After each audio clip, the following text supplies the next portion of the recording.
পুরাতন মডেলের গাড়ি এলপিজি সিকোয়েন্সিয়াল কনভার্সন করা যাবে কিনা জিজ্ঞেস করেন।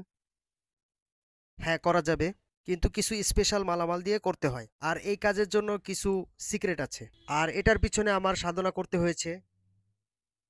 আমার নিজের এই 100 মডেলের গাড়ি একসময় ছিল, আর এটার পিছনে অনেক ট্রাই করে আমি এটা সাকসেস করেছি। আসলে সিকোয়েন্সিয়াল সিস্টেম বসাতে আমার ভালো লাগে, কারণ 2 বছরের সার্ভিস ওয়ারেন্টি ফ্রি দেওয়ার পরও অনেকেই একবারও আসতে হয় না। বারবার টিউনিং মেলানোর ইঞ্জিনের জন্য অনেক ক্ষতিকর, কারণ টিউনিং করার সময় আমরা গিয়ার লাগিয়ে ব্রেক ধরে যেভাবে টিউনিং মিলাই, এটা ইঞ্জিন এবং গিয়ারবক্সের অনেক চাপ পড়ে। সুস্থ হতে হলে আপনার যদি অপারেশন করতে হয় তাহলে তা করতে হবে। তবে আমার মতে এক জায়গায় বারবার অপারেশন রোগীর জন্য অনেক বড় ক্ষতি। আরেকটা জিনিস বলে দেই, চেম্বার অর্থাৎ দোকানটা আগের জায়গায় নেই। আমি যেই জায়গায় ভিডিও করছি এই রাস্তার উল্টো পাশে দোকানটা। সিকোয়েন্সিয়াল টিউনিং একবার করলেই 2, 4, 5 বছরের মধ্যে আর করতে হয় না। তাই আমার মতে যারা সিএনজি গ্যাসে গাড়ি চালাচ্ছেন তারা সিএনজি সিকোয়েন্সিয়াল করবেন। এতে আপনার মাইলেজ 20 থেকে 30% বেড়ে যাবে। অনেকেই খেপে গিয়ে বলবেন এলপিজিতে মাইলেজ পাই না, আবার সিএনজি সিকোয়েন্সিয়াল। এলপিজি সিকোয়েন্সিয়াল করে যারা কট মারা খাইছেন, অর্থাৎ মাইলেজ পাচ্ছেন না, এলপিজি বাদ দিয়ে আবার সিএনজিতে ফেরত যাচ্ছেন, তারা ওই এলপিজি নিয়ে আমার সাথে দেখা করবেন।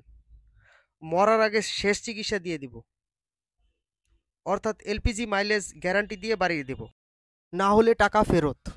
আরেকটা জিনিস বলে দেই, বালি পানি সিমেন্ট দিয়ে যেভাবে ঢালাই মিক্সিং করা হয় ঠিক সেইভাবেই গাড়িতে বাতাস এবং জ্বালানি মিক্সিং করতে হয়।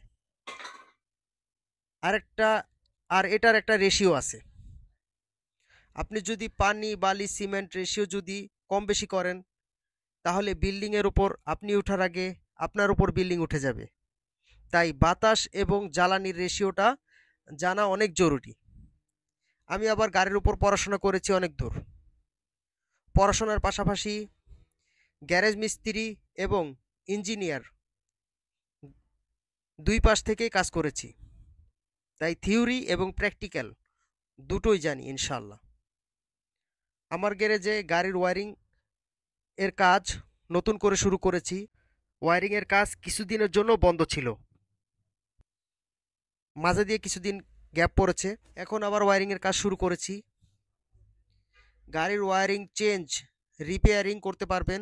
এছাড়া গিয়ার ক্যালিব্রেশন এবং হাইব্রিড গাড়ির ব্রেক ক্যালিব্রেশন, ব্যাটারি সেল পরিবর্তন করে থাকি। হাইব্রিড গাড়ি এলপিজি কনভার্সন করে থাকি। হাইব্রিড গাড়ি যে কোনো মালামাল দিয়ে এলপিজি কনভার্সন করা যায় না, কিছু স্পেশাল মালামাল ব্যবহার করতে হয়। এর মধ্যে আমি একটা বলে দিই, জেডিআই কন্ট্রোলার দিয়ে হাইব্রিড গাড়ি এলপিজি কনভার্সন করতে হয়।